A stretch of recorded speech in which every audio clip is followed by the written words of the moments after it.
Aí. Seja bem-vindo ao nosso campus online e hoje nós vamos dar sequência em nossa série sobre fé. Espero que essa série esteja abençoando a sua vida. No último vídeo nós vimos sobre Abraão e que nós podemos aprender com ele sobre fé para lutarmos no nosso dia a dia. Hoje nós vamos dar sequência através da vida de seu filho Isaac e aprender com Isaac como nós podemos superar pelo poder da fé, porque nós precisamos superar. A vida não é um mar de rosas. Nós não temos só facilidades, tranquilidades, isso você deve perceber. E quando as coisas ficam ruins, o que nós fazemos? Quando as coisas ficam difíceis, o que nós fazemos com a nossa fé? Como nós vamos agir? Então, em cima da vida de Isaac, nós vamos tirar algumas lições. O texto está lá em Gênesis capítulo 26. Você pode dar uma lida em casa, eu vou tirando só os princípios, mas entenda que a vida de Isaac é como a nossa vida, cheia de altos e baixos, forças e coisas difíceis. E ele teve algumas questões que foram muito difíceis na sua vida. Primeiro, ele passou esses tempos difíceis porque ele passou por fome na sua terra. O lugar que ele estava morando passou por fome. Isso é um momento muito difícil porque ele tinha animais, tinha famílias em volta dele, os seus servos. Ele passou por oposições diversas. Houve conflitos por causa de seus rebanhos. Povos que estavam contra ele, queriam lutar contra ele, queriam o seu mal.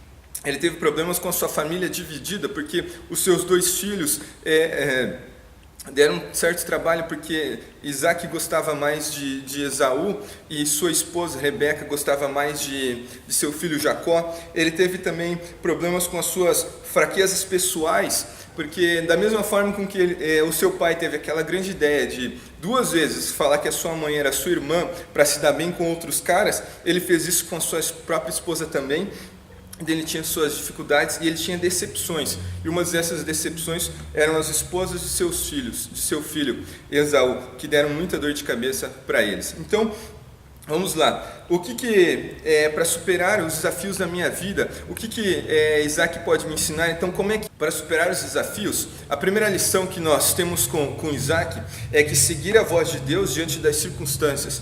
Lá em Gênesis capítulo 26, versículo 3 e 6 diz assim: permaneça nessa terra mais um pouco, e eu estarei com você e o abençoarei. Assim Isaac ficou em Gerar. Deus, no momento em que ele está, a terra está passando por fome, no momento que ele está com dificuldades, Deus fala assim: olha, não vá para o Egito, não faça como o seu pai, confie em mim e ouça a minha voz. Então nós precisamos seguir a voz de Deus diante desses desafios, porque muitas vezes nós estamos passando por problemas nas nossas vidas, as nossas lutas, mas os nossos ouvidos continuam abertos à voz do nosso Deus. Nós não podemos nos deixar levar pelas situações. Ele não podia deixar se levar pela situação de voltar ao Egito como seu pai fez, mas pelo contrário, a ficar na terra e se agarrar nessa promessa que Deus estaria conosco, com ele, que Deus o iria abençoar e ele não iria mudar de situação. Essa é uma lição para a sua vida, meu amigo, minha amiga. Não desista, não desanime. Se Deus falou contigo, essa é a certeza. Fique, apesar das evidências, porque Deus está ali contigo. Mesmo o povo de Israel passando por provações, o melhor lugar que eles poderiam estar era no deserto. Mesmo o apóstolo Paulo passando por lutas e dificuldades, naufrágios, o melhor lugar que ele poderia estar era com Deus. E esse aí, ouvir a voz dele e continuar seguindo a sua palavra. Segunda lição: ser desapegado e flexível para as mudanças necessárias. Versículo 17: por isso Isaac mudou-se de lá, acampou no vale de Gerar e ali se estabeleceu.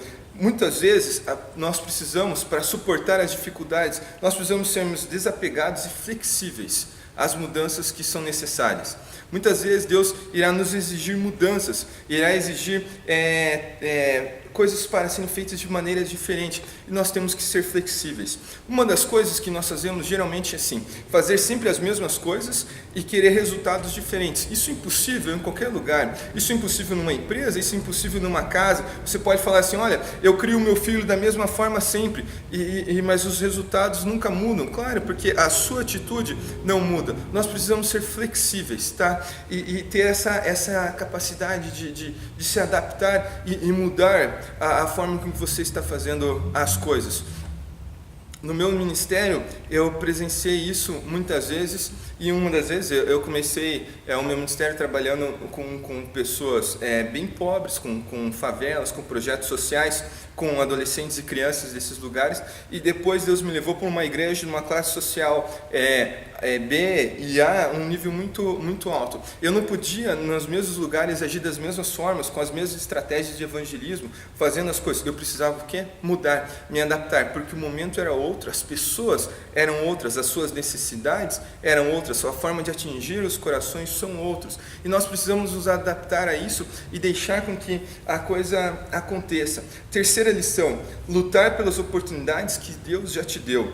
Versículo 28. Isaac reabriu os poços cavados no tempo de seu pai, Abrão, os quais os filisteus fecharam depois que Abrão morreu, e deu-lhes os mesmos nomes que o seu pai havia lhe dado. Gênesis 26, 28. Lutar pelas oportunidades que Deus já lhe deu. Deus já havia dado a água, os poços foram cavados por seu pai, os inimigos foram lá e tamparam esses poços, mas esses poços já eram dele, já eram propriedade dele. Por quê? Porque o seu pai havia feito isso, então ele vai lá e cava novamente esses poços. Na nossa vida, nós temos que esperar pela chuva de Deus, nós temos que esperar que Deus derrame as suas bênçãos sobre nós, mas nós devemos ir lá também e cavar os poços. Nós temos que fazer a nossa parte. Um amigo meu colocou um testemunho dele de uma maneira bem profunda. Ele fez durante muito tempo parte de alguns grupos evangélicos que exigem dinheiro das pessoas. Ele empenhou de uma vez mais de R$12.000, empenhou uma parcela de apartamento. Ele fez muitas coisas, entregando na mão desses caras o dinheiro, esperando que Deus derramasse sobre ele uma unção de prosperidade, de êxito, e que os seus negócios fossem para frente. Ele fala, resumindo, continuo morando de aluguel, continuo com problemas financeiros, continuo com essa luta. Ele fala, como é que eu pude acreditar nessa teologia da vida fácil? E ele coloca assim em seu testemunho, que ele aprendeu a duras penas, que prospera aquele que trabalha, que prospera aquele que junta dinheiro. E isso é muito sério, meu amigo, minha amiga, porque nós queremos uma vida fácil, nós queremos que Deus venha dos céus e resolva todos os problemas que nós mesmos criamos, que Deus venha e resolva o problema do meu cheque especial, que Deus venha e resolva meu problema financeiro, minhas questões que eu gastei demais do que eu recebia, eu fiz isso de errado, agora Deus que Ele venha e mude essas coisas, mas nós não mudamos a nossa atitude, e aquilo que você já tem, você deve lutar por isso. E não esperar que as coisas caiam literalmente do céu. As bênçãos celestiais, os céus estão com as suas portas abertas sobre a nossa vida, mas são bênçãos espirituais, não só bênçãos materiais, porque a bênção material você consegue com muito trabalho, ou às vezes Deus lhe dá alguns mimos, mas você tem que estar focado naquilo que Deus já lhe deu. Deus já lhe deu a sua salvação, Deus já lhe deu o poder que é dado dos céus por Jesus para os seus filhos, Deus lhe deu autoridade sobre o inimigo, sobre o mal, e são coisas que nós não nos apegamos, coisas que nós não queremos, porque nós queremos um carro, nós queremos uma casa, você quer um iate, você quer uma casa da praia, e aquilo que é espiritual, é aquilo que Deus já lhe deu, e aquilo que você pode receber e usar essas armas para lutar contra o inimigo, para o avanço do nome de Jesus na terra. Isso lhe é necessário, lhe satisfaz. Quarta coisa, receber a sua principal força do seu relacionamento com Deus. Versículos 23 a 24. Dali Isaac foi para Berseba. Naquela noite, o Senhor lhe apareceu e disse, eu sou o Deus do seu pai Abraão. Não tema, porque estou com você. Eu o abençoarei e multiplicarei os seus descendentes por amor de meu servo Abraão. Nossos relacionamentos, todos os nossos relacionamentos são feitos por encontros. E é fundamental o nosso encontro com Deus. Não há uma outra forma de você viver a sua vida em plenitude se não for com Deus. E é o nosso encontro com Deus, nosso relacionamento com Ele, que nos fortalece, que nos dá força, que nos ergue, nos levanta. Não é um relacionamento com outras pessoas, não é um relacionamento com certas amizades. Nós precisamos focar isso, que é com Deus. Por quê? Porque as pessoas nos frustram, as pessoas nos machucam, as pessoas nos magoam. E Deus não, Ele nos nos ergue, Ele coloca os nossos pés sobre uma rocha firme, na rocha firme que é o nosso Senhor Jesus, e em Deus nós temos que encontrar essa força, em Deus nós temos que encontrar essa autoridade, esse poder para lutar e vencer os momentos difíceis nas nossas vidas. Isaac estava envolto em conflitos, em problemas, em fome, e Deus vem e dá aquela promessa que Ele já tinha dado para o pai, porque lembre, Isaac é o filho da promessa. Fale, olha, como eu disse ao seu pai, por você eu abençoarei as pessoas, você será grande, poderoso, rico. De Deus, Isaac se nutre, se alimenta para conseguir encarar essa jornada da vida, e isso é essa lição para as nossas vidas, meus amigos. Nós precisamos nutrir a nossa força em nosso Deus. Você precisa começar a sua vida por Ele. O John Wesley, um grande avivalista, ele começa a sua vida desde a da juventude e fala assim, olha, vou dedicar a primeira hora do meu dia ao meu Deus, e do começo ao fim da sua vida, depois de 44 anos de ministério, a primeira hora do dia, o primeiro momento dele era com Deus, um horário devocional. Dizem que na sua cama, o seu tapete em que ele se ajoelhava para orar está gasto bem na região dos joelhos. E quantas horas você gasta dedicando a Deus e intercedendo a Ele e orando e esperando que Deus fale com você, e você falando com o nosso Deus? Aonde você vai buscar a sua energia? Provavelmente você abastece no posto que seja o melhor para o motor do seu carro. Você coma da melhor lugar que você pode comer, come as frutas as melhores possíveis para a sua saúde. E a sua vida espiritual, você alimenta como? E o seu homem espiritual, você alimenta como? Tem que ser com o melhor que há de Deus.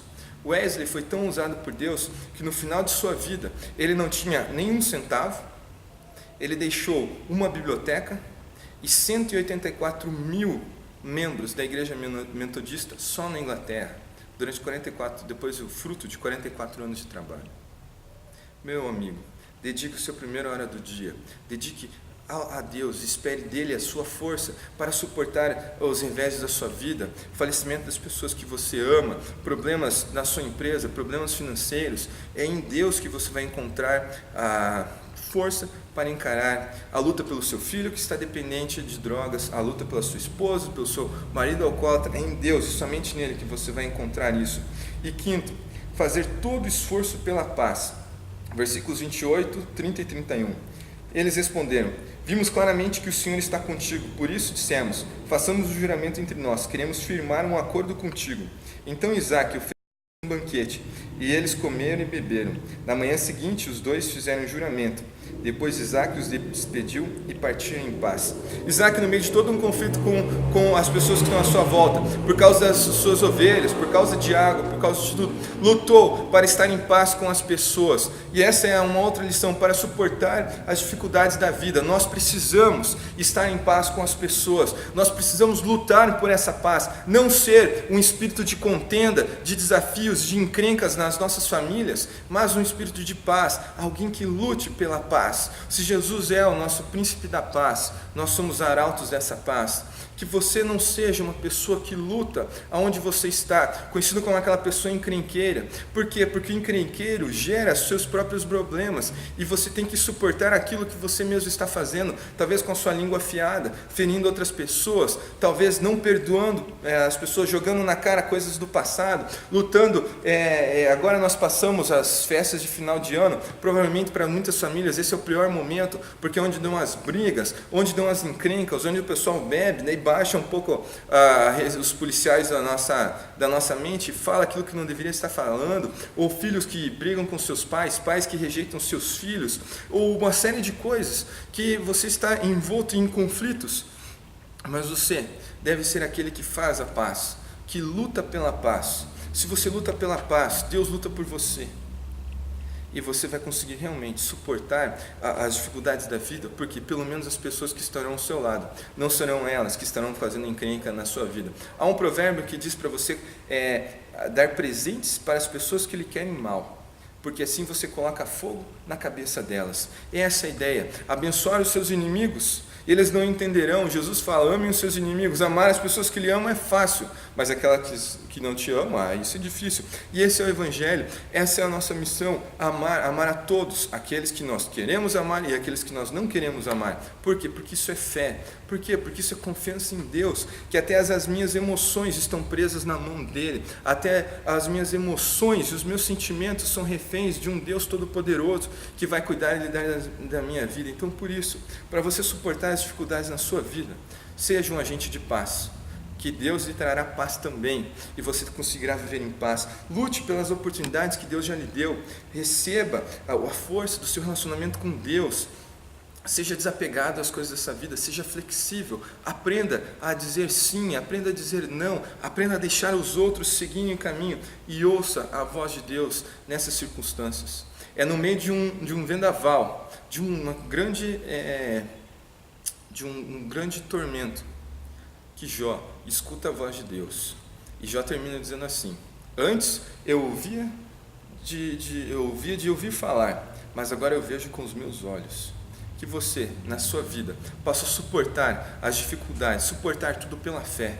E quando vier as provações, você possa dizer também a Deus: eu o vejo.